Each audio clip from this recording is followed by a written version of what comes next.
In today's video, we're going to talk about lipids, which is the technical term for fats. And then we're going to focus on saturation. So what does saturated fat mean versus unsaturated fat?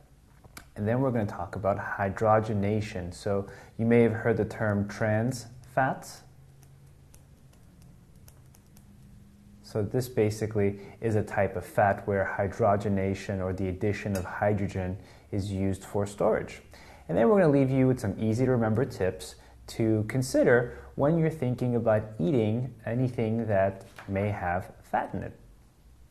So when we talk about fat or lipids, one of the terms that oftentimes gets thrown out there are fatty acids. So these are the molecules that make up the different types of dietary fat. Again, dietary fat being one of the three major macronutrients, which is carbohydrates, proteins, and fat.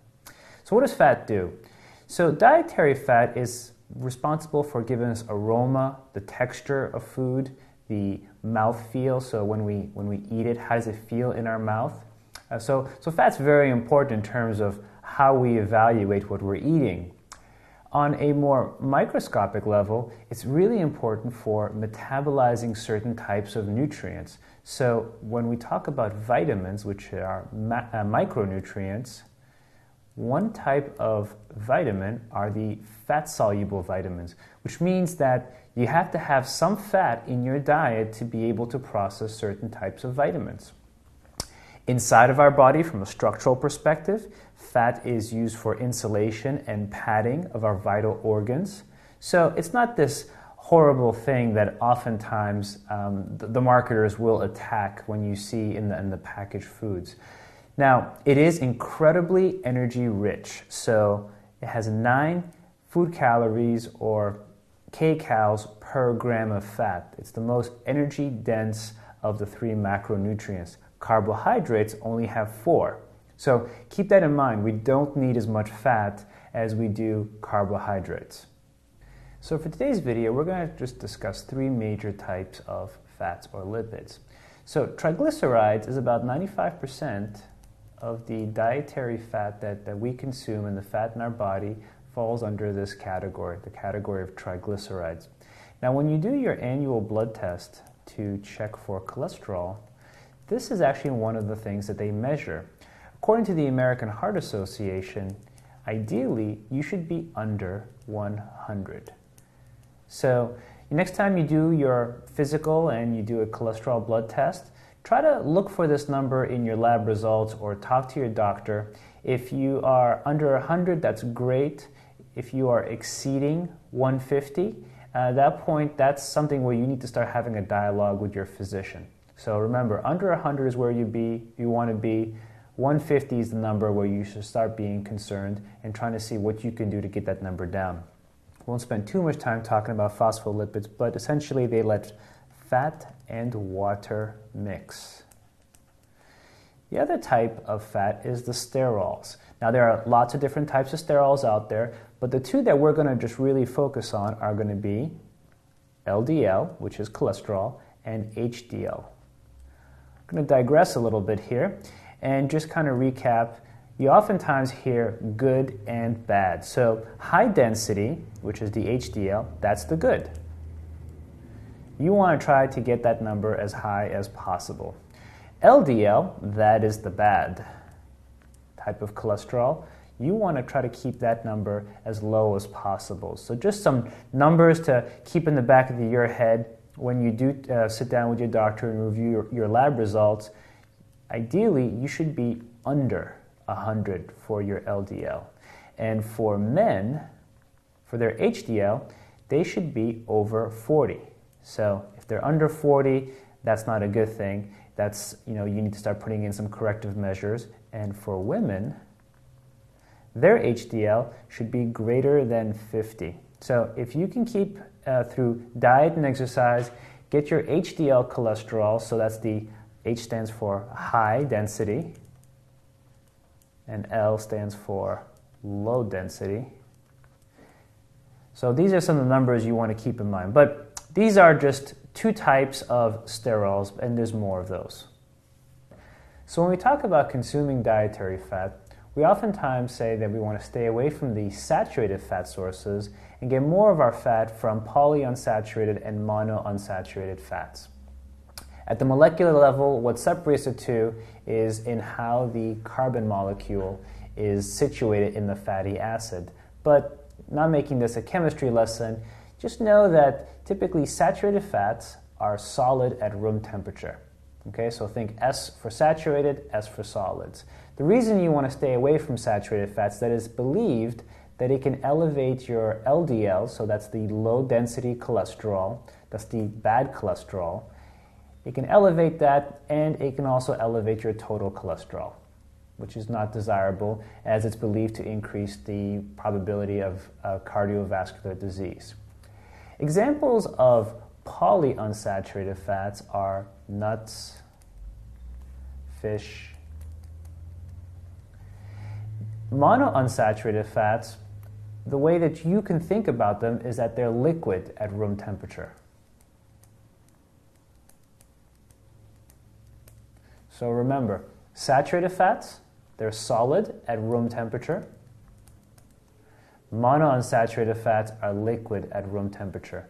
And they're considered heart healthy. So an example of a source of monounsaturated fats is things like olive oil. So now we're talking about the degrees of saturation.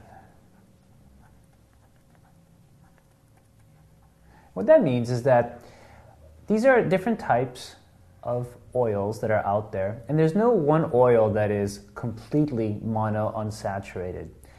All these oils have different degrees of saturated fat and polyunsaturated fat and monosaturated fat. So this chart is from canola oil, it's from their website, and it shows you the ratio for each type of oil between saturated fat, polyunsaturated fat, and the monounsaturated fat. So coconut oil and palm oil, these are the examples of tropical oils, which you want to stay away from because they're not considered heart healthy. And as you can see, they have in the red a lot of saturated fat.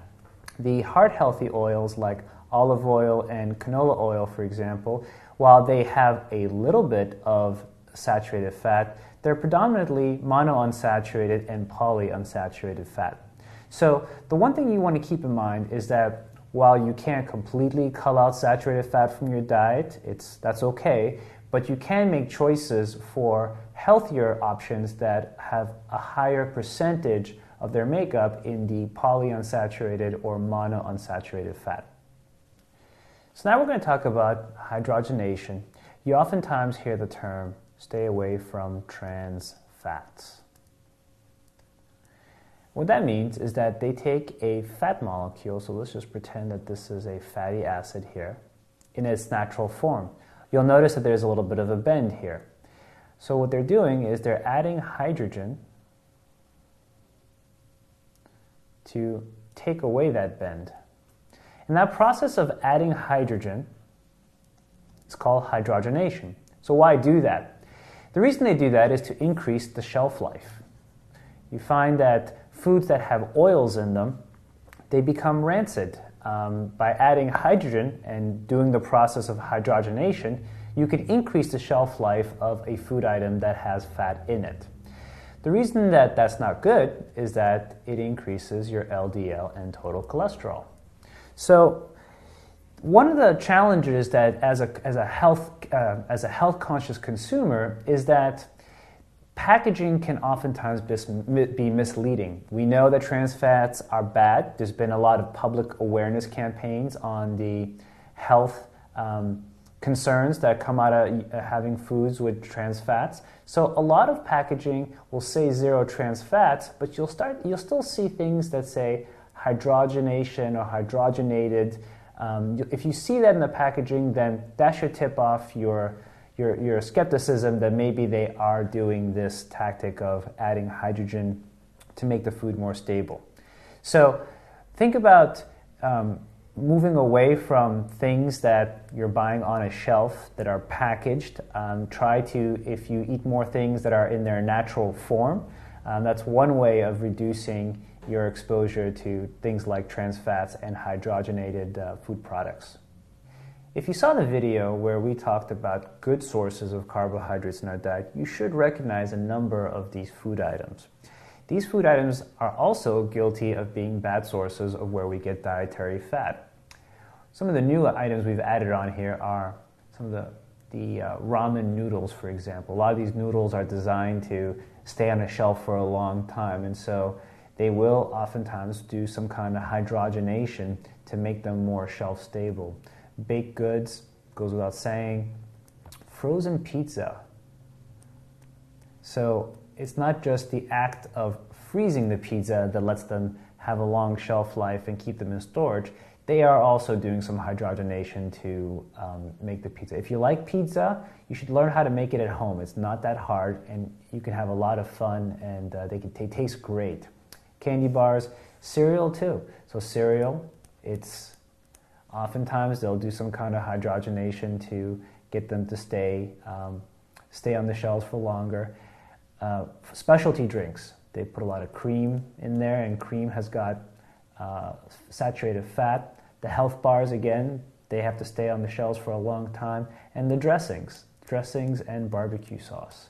You can make these at home, and you won't have to worry about how long they'll stay on the shelf.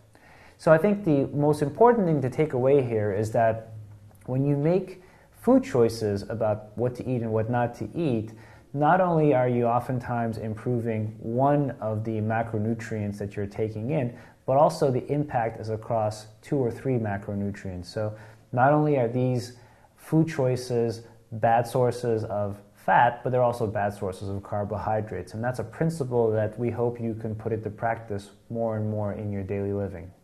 And these are examples of healthier choices when it comes to getting dietary fat. So legumes and beans, olives. I'll spend a little bit of time and talk about nut butters.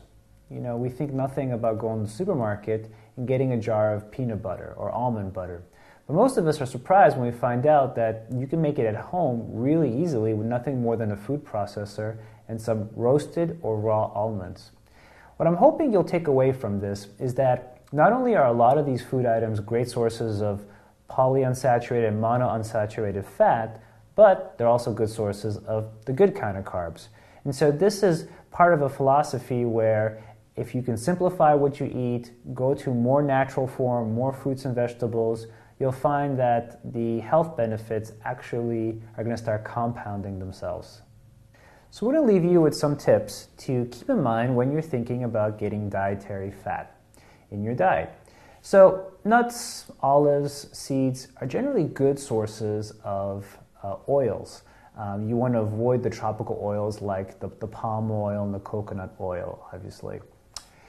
Lean protein, fish and poultry. These are not only good sources of protein, but especially the fish has got some good dietary fat in it. Low-fat dairy. You don't necessarily have to go fat-free.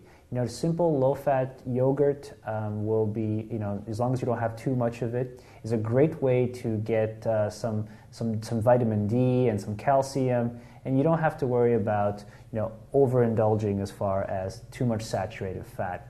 But it'll also help you feel full. You want to keep the packaged foods to a minimum. It's at the end of the day, if it looks like you could take it to the next Mars lunar mission, then it's probably not going to be as healthy as something that you can recognize in its natural form. So definitely look for opportunities to replicate what the packaged foods are providing and trying to do it at home. It's not only as a fun new hobby, but oftentimes you can make it taste better, which leads us to what we think is probably one of the most effective strategies, which is cooking at home. When you cook at home, you're going to find that the number of ingredients you use are going to come down. What you eat is going to become more simpler. You'll be able to invest in more natural, fresher ingredients.